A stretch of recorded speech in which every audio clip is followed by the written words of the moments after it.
ഐസ്ക്രീമിനേക്കാൾ രുചികരമായുള്ള ഒരു coconut milk juicy pudding ആണ് ഇന്ന് ഇവിടെ തയ്യാറാക്കുന്നത്. അതിനുവേണ്ടി ഞാൻ ഇവിടെ ഒരു 2 തേങ്ങയാണ് എടുത്തിരിക്കുന്നത്. അല്പം വിളഞ്ഞ തേങ്ങ വേണം ഇതിനെടുക്കേണ്ടത്. ഇനി ഒരു തേങ്ങ ഇതേപോലെ നമുക്ക് രണ്ടായി ഒന്ന് പൊട്ടിച്ചെടുക്കുക. അതിനുശേഷം ഇനിയും ഇത് ചെറിയ ചെറിയ കഷ്ണങ്ങളാക്കി ഇതേ രീതിയിൽ ഒന്ന് കട്ട് ചെയ്തെടുക്കുക. ഇങ്ങനെ കട്ട് ചെയ്തെടുത്തതിന് ശേഷം ഇതിന്റെ ബ്രൗൺ കളറുള്ള തൊലിയും കൂടെ നമുക്ക് കളഞ്ഞിട്ട് വേണം ഇത് ഉപയോഗിക്കേണ്ടത്. ഇനി ഇത് മിക്സിയുടെ ജാറിലേക്ക് ഒന്ന് ഇട്ട് കൊടുക്കുക. അതിനുശേഷം ഇത് നല്ലതുപോലെ ഒന്ന് അരച്ച് നമുക്കൊന്ന് എടുക്കാം. അപ്പൊ ഇതൊന്ന് നമുക്ക് അരച്ചു കൊണ്ടുവരാം. തേങ്ങ കഷ്ണങ്ങളെല്ലാം അരച്ചുകൊണ്ട് വന്നിട്ടുണ്ട്. ഇനി ഇത് നമുക്ക് കൈകൊണ്ട് പിഴിഞ്ഞ് ഒരു അരിപ്പയിലൂടെ അരിച്ച് ഒരു പാത്രത്തിലേക്ക് ഒന്ന് മാറ്റി കൊടുക്കുക. ഇനി ഇതെങ്ങനെയാണ് തയ്യാറാക്കുന്നതെന്ന് നോക്കാം. അതിനുവേണ്ടി ഞാനിവിടെ ഒരു പാത്രം സ്റ്റൗവിന്റെ മുകളിൽ വെച്ചു കൊടുത്തിട്ടുണ്ട്. അതിനുശേഷം നേരത്തെ നമ്മൾ പിഴിഞ്ഞെടുത്ത തേങ്ങാപ്പാല് അതിനകത്തേക്ക് ഒഴിച്ചു കൊടുക്കുക. എന്നിട്ട് ഇനി ഇതൊന്ന് ഇളക്കി കൊടുക്കുക. ഒന്ന് ചൂടായി വരുന്നത് വരെ വേണം ഇതൊന്ന് ഇളക്കി കൊടുക്കേണ്ടത്. ഒരു 2-3 മിനിറ്റ് സമയം കൊണ്ട് തന്നെ ഇത് നല്ലതുപോലെ ചൂടായി വന്നു കഴിഞ്ഞിട്ടുണ്ട്. ഇതിപ്പോ ചൂടായതിനു ശേഷം ഇനി ഇതിനകത്തേക്ക് പഞ്ചസാരയാണ് ചേർത്ത് കൊടുക്കുന്നത്. അപ്പൊ ഞാനിവിടെ ഒരു 1/2 കപ്പ് പഞ്ചസാരയാണ് ചേർത്ത് കൊടുക്കുന്നത്. നിങ്ങൾക്ക് ആവശ്യാനുസരണമുള്ള പഞ്ചസാര ചേർത്ത് കൊടുക്കാം. ചിലർക്കൊക്കെ മധുരം ഇഷ്ടമല്ലെങ്കിൽ അതനുസരിച്ച് കുറച്ച് മധുരം ചേർത്ത് കൊടുത്താൽ മതി. അപ്പൊ പഞ്ചസാരയും അതുപോലെ തന്നെ കോക്കനട്ട് മിൽക്കും ഇതുപോലെ ഒന്ന് ഇളക്കി ഒന്ന് നല്ലതുപോലെ ഒന്ന് മിക്സ് ചെയ്തൊന്ന് എടുക്കുക. ഒരു 5 മിനിറ്റ് കൊണ്ട് തന്നെ ഇത് നല്ലപോലെ മിക്സ് ആയി കിട്ടുന്നതാണ്. ഒപ്പം ഇത് നല്ലതുപോലെ തിളച്ച് തുടങ്ങിയിട്ടുണ്ട്.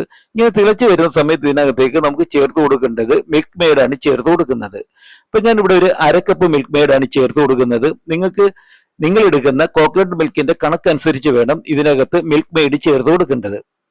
മിൽക്ക് മെയ്ഡ് കൂടി ചേർത്ത് കൊടുത്തതിന് ശേഷം വീണ്ടും ഇത് നല്ലതുപോലെ ഒന്ന് ഇളക്കി കൊടുക്കുക. ഏകദേശം ഒരു 10 മിനിറ്റ് സമയം നിർത്താതെ ഇത് ഇളക്കി കൊടുക്കുക. ഇളക്കി കൊടുക്കുമ്പോൾ ഇത് നല്ലപോലെ തിളച്ച് ഒന്ന് കുറുകി വരും. അപ്പൊ അങ്ങനെ കുറുകി വരുന്നത് വരെ വേണം നമുക്ക് ഇതൊന്ന് ഇളക്കി കൊടുക്കേണ്ടത്. ഇതിനകത്ത് നമുക്ക് ജെലാറ്റിനോ അതുപോലെ ചൈന ഗ്രാസോ ഒന്നും തന്നെ ചേർത്ത് കൊടുക്കേണ്ട കാര്യമില്ല.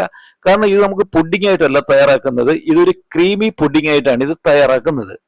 ഇപ്പൊ കണ്ടില്ലേ, നല്ലതുപോലെ തിളച്ച് വന്നിട്ടുണ്ട്. ഇനിയിപ്പോ അധിക സമയം നമുക്ക് ഇത് സ്റ്റൗവിൽ വെക്കേണ്ട കാര്യമില്ല. ഇനി ഇത് സ്റ്റൗവിൽ നിന്ന് ഇറക്കി ഏകദേശം ഒരു 5 മിനിറ്റ് മുതൽ ഒരു 10 മിനിറ്റ് വരെ നമുക്ക് ഇതൊന്ന് തണുക്കാനായി മാറ്റി വെക്കുക. അങ്ങനെ തണുക്കാനായി മാറ്റി വെച്ചതിന് ശേഷം ഇത് നല്ലതുപോലെ ഒന്ന് തണുത്ത് കഴിയുമ്പോൾ നമുക്ക് വീണ്ടും ഇതൊരു മിക്സിയുടെ ജാറിലേക്ക് ഒന്ന് ഒഴിച്ചു കൊടുക്കുക.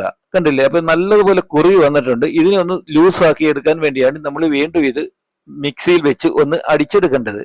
അപ്പൊ നമുക്കിത് മിക്സിയിൽ കൊണ്ടുപോയി ഒന്ന് അടിച്ചു കൊണ്ടുവരാം. അപ്പൊ ഇത് ഞാൻ നല്ലപോലെ മിക്സിയിൽ വെച്ച് അടിച്ചു കൊണ്ടുവന്നിട്ടുണ്ട്. ഇനി ഇതിപ്പോ നമുക്ക് ഇഷ്ടമുള്ള ഏത് പാത്രത്തിൽ വേണമെങ്കിലും ഒഴിച്ചു കൊടുക്കാം. ഞാനിവിടെ കുപ്പി ഗ്ലാസിന്റെ 3 ചെറിയ കപ്പാണ് എടുത്തിരിക്കുന്നത്. ഇതിനകത്തേക്ക് ഇത് ഒഴിച്ചു കൊടുക്കുക. അതിനുശേഷം ഇതിനകത്ത് അലങ്കാരത്തിന് വേണ്ടി നിങ്ങൾക്ക് ഇഷ്ടമുള്ള ഇപ്പൊ കാജു നട്ട് ഇട്ട് കൊടുക്കാം, അതുപോലെ തന്നെ ഉണക്കമുന്തിരി ഇട്ട് കൊടുക്കാം. പക്ഷെ ഞാനിവിടെ ട്യൂട്ടി ഫ്രൂട്ടിയാണ് ഇട്ട് കൊടുക്കുന്നത്. ഈ ട്യൂട്ടി ഫ്രൂട്ടിയും കൂടി ഇട്ട് കൊടുത്തതിന് ശേഷം ഇത് ഫ്രിഡ്ജിൽ വെച്ച് 2-3 മണിക്കൂറിന് ശേഷം നമുക്കിത് പുറത്തെടുത്ത് ഉപയോഗിക്കാവുന്നതാണ്. അതുപോലെ ഈ ഒരു വീഡിയോ നിങ്ങൾക്ക് ഇഷ്ടപ്പെട്ടെങ്കിൽ തീർച്ചയായിട്ടും ഒന്ന് ഷെയർ ചെയ്യുക, ഒപ്പം ഒന്ന് ലൈക്ക് ചെയ്യുക. ഇതുവരെ നിങ്ങൾ സബ്സ്ക്രൈബ് ചെയ്തിട്ടില്ലെങ്കിൽ അതും കൂടെ ഒന്ന് മറക്കാതെ ചെയ്യുക. ഓക്കെ.